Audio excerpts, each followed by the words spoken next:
ये बात है 14 नवंबर 1995 में चाइना के बीजिंग शहर की, जिसकी वजह से आज भी देर रात को लोग बसों में सफ़र करने से डरते हैं। उस रात एक बूढ़ा आदमी और एक जवान लड़का रूट नंबर 375 की आखिरी बस का इंतज़ार कर रहे थे। दोनों के बीच नॉर्मल बातचीत हो रही थी। ठंड की वजह से सड़क सुनसान हो रही थी और हल्के कोहरे से ढक गई थी। थोड़ी देर बाद रात 11 बजते ही उस रूट की आखिरी बस आ जाती है।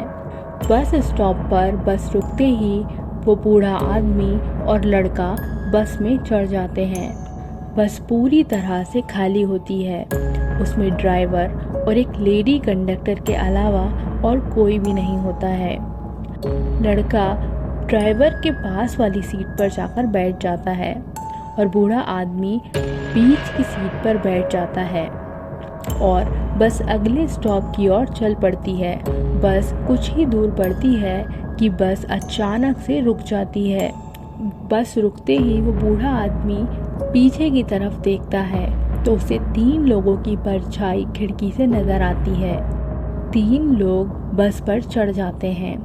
कम रोशनी होने के कारण बूढ़े आदमी को उनका चेहरा ठीक से नजर नहीं आता।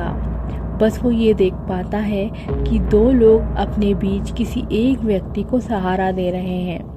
उस व्यक्ति का सिर नीचे झुका हुआ होता है। उस बूढ़े आदमी को लगता है कि शायद वो व्यक्ति नशे में है और बस फिर चल पड़ती है। सुनसान रास्ते के साथ ही बस में भी शांति हो जाती है। बस चल ही रही होती है कि अचानक ही वो बूढ़ा आदमी पीछे से उठकर आगे बैठे लड़के से बहस करने लगता है। ये वही लड़का था जो उसके साथ बस स्टॉप पर खड़ा था।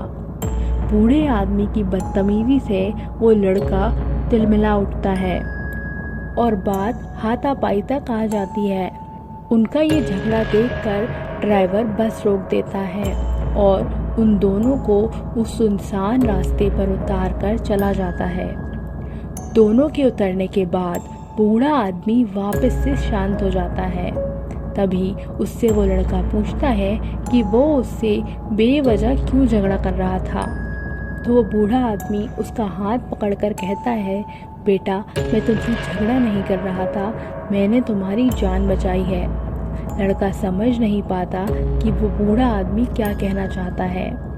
वो बूढ़ा कहता है कि तुमने जिन 3 लोगों को बस में चढ़ते देखा था उनके पैर ही नहीं थे, उनका शरीर हवा में तैर रहा था। ये सुनकर लड़का कांप जाता है।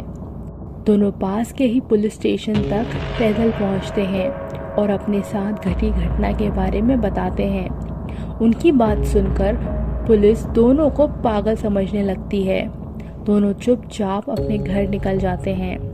फिर अगले दिन जो खबर अखबार में आती है उससे पुलिस के भी होश उड़ जाते हैं। जिस कंपनी की बस इस रूट पर चलती थी उस कंपनी की बस ड्राइवर और कंडक्टर समेत गायब हो चुकी थी। पुलिस जल्दी जल्दी में उस बूढ़े आदमी और लड़के को खोजने लगते हैं जो देर रात उनके पास आए थे। दोनों मीडिया को अपनी कहानी बताते हैं कि उनके साथ उस दिन उस बस में क्या हुआ और अगले ही दिन बस का पता चल जाता है। पुलिस को अगले दिन एक बस एक्सीडेंट की खबर मिलती है। ये वही बस होती है जिसके बारे में उस बूढ़े आदमी और उस लड़के ने बताया था। पुलिस की नींद उड़ जाती है। बस को पानी से निकाला जाता है तो खौफनाक दृश्य सामने आता है। उसमें से ड्राइवर और कंडक्टर की लाशें मिलती हैं। इसके अलावा 3 बुरी तरह से सड़ी हुई लाशें निकलती हैं। साइंटिफिक टीम भी मौके पर पहुंच जाती है और वो ये सब देखकर भौचक्की रह जाती है। उनके मुताबिक 48 घंटे के समय में कोई लाश इतनी बुरी तरह से खराब नहीं हो सकती, जबकि ड्राइवर और कंडक्टर की लाशें ठीक स्थिति में थी।